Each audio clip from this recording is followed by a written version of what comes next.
And the timer? Let's begin.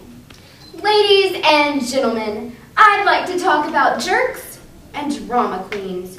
Can I vent for a moment? Respectfully, of course. I have a theory. I think that ladies and gentlemen are quickly becoming an endangered species. Now, to understand the deeper meaning behind this statement, I'd like to share my thoughts. In order to give you a unique experience, let's go through the Museum of Natural Human History. We will observe our endangered male and female exhibits, and then I will share some of society's most valuable character traits. I will be your tour guide. Let's look in the area pursuant of our topic today. The species, men, subspecies, gentlemen. This first case holds the knight in shining armor, well known for his heroic deeds in saving damsels in distress. He is a great example of true manhood.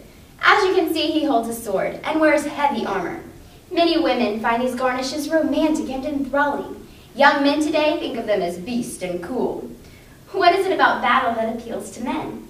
The idea of fighting valiantly and standing in the face of fear is a very attractive and admirable quality. Take, for instance, the old code from Dragonheart the movie.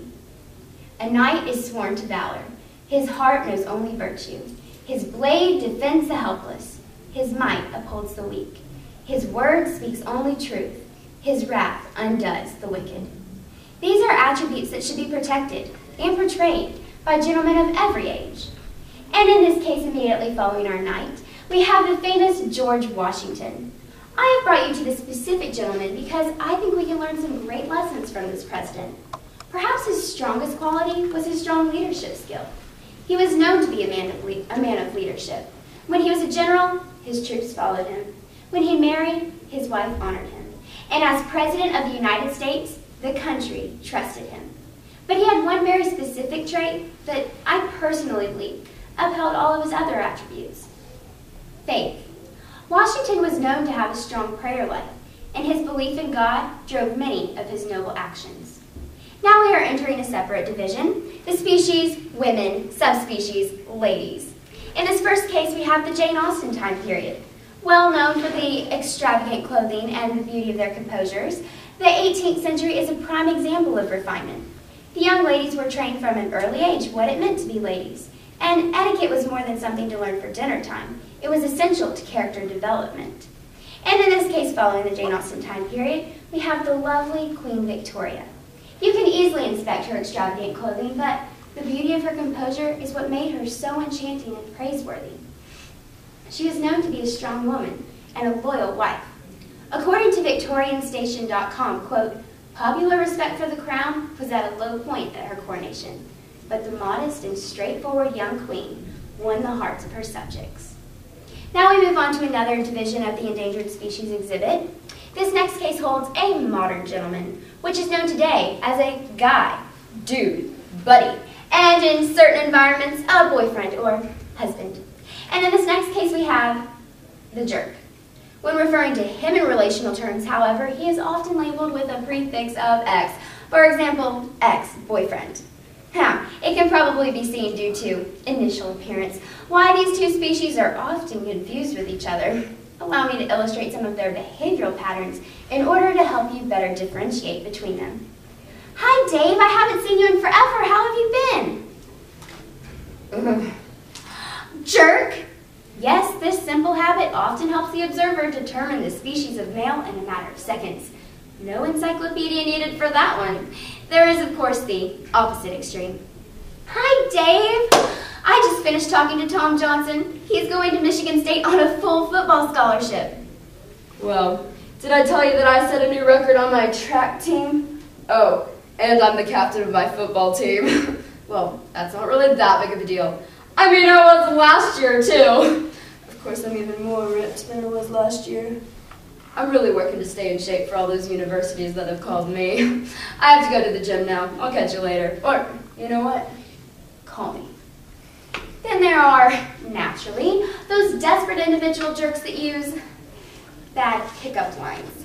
One of my favorite examples of this can be found in the movie Hitch. I couldn't help but notice you look a lot like my next girlfriend. They call me Chip. Listen, Chip, I understand the courage it takes to walk across a room and try to generate a relationship out of thin air. So, you have fantastic eyes. thanks.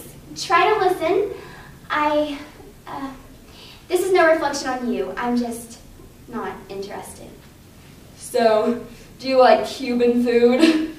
Seriously, that wasn't code for I wish you'd try harder. Let's move on to the female display, shall we?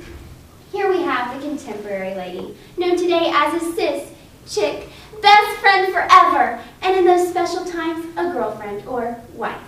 And in this adjacent case, we have the drama queen.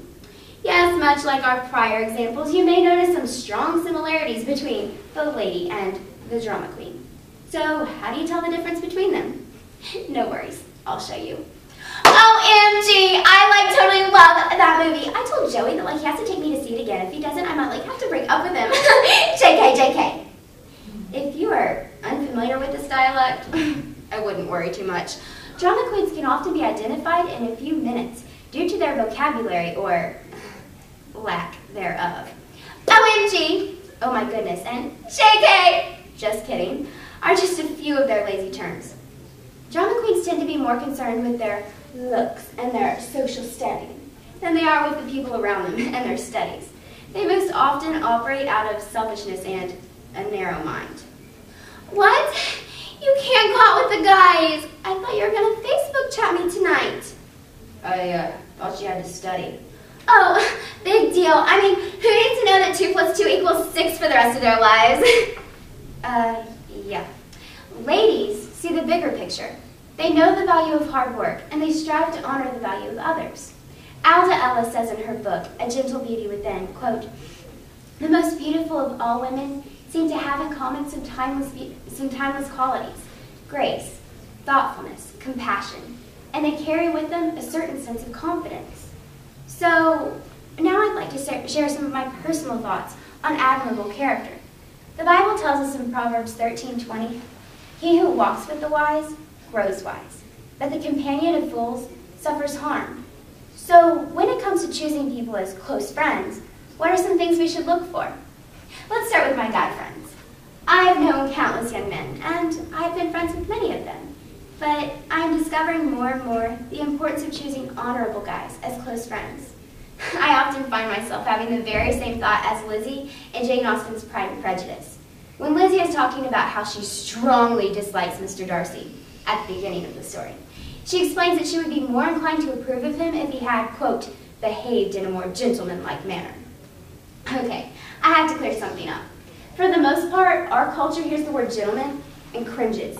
We think of someone who is passive, sensitive, and his every kind action comes with an angle to trap the unsuspecting women. And his skin is pale from lack of sunlight. You know, weak. No, that's not what I am talking about at all. When I say gentleman, I am talking about a man, a warrior, someone who stands for what he believes. He boldly fights injustice, and he is not afraid to speak the truth. He opens doors for others, but not because he has ulterior motives. No, because he has the eyes to see the inner value of others and the strength to acknowledge the effects of his behavior. His actions are tender, but his endurance is unshakable. That, my friends, is a gentleman. The first thing that I look for in a close guy friend is respect. In order for anyone to have true respect, they must acknowledge the value of others and work to preserve that value through their treatment of those individuals. I personally do not spend time with guys who discount my feelings or cause me to feel physically uneasy. Respect is a mindset, and often this choice calls for self-control, and a real gentleman will make the effort. I treasure each of these qualities in my close guy friends. Of course, I also value a good sense of humor and their unique personalities. So what are some things that I look for in my close girlfriends? I love to roll down the windows and blast music in the car, and we constantly laugh with each other. But one very specific character trait that I look for is a teachable spirit and a hunger for wisdom. Wisdom is a beautiful and captivating quality. It is a guide that, when sought after, leads to other exemplary qualities. It takes wisdom for a young girl to place her studies above vanity, and it requires wisdom to give the correct advice to a friend in need. I cherish each of my close girlfriends, and I try to be loyal and encouraging to all of them. We work to bring out the best in each other. Now we have looked at past examples, and we have acknowledged some characteristics that really define ladies and gentlemen. I hope this story has been helpful and entertaining. Please take a moment. Think of someone that you know personally that you think of as a true lady or gentleman. What is it that sets them apart? Now, there probably weren't an enormous amount of names or faces that came to mind. There are many values that our culture is slowly losing. It is extremely frightening to see the corruption of truth and morals. You see, we cannot live to our full potential without the grace of God. When we receive this gift of salvation through faith and repentance, then we are empowered to do great things and to have strong character. I personally try to be someone that others can look to. And if we all just hold one another and the next generation to higher standards, maybe we'd see more ladies and gentlemen. Don't worry, there are ladies and gentlemen out in the world. They just may be an endangered species. Thank you.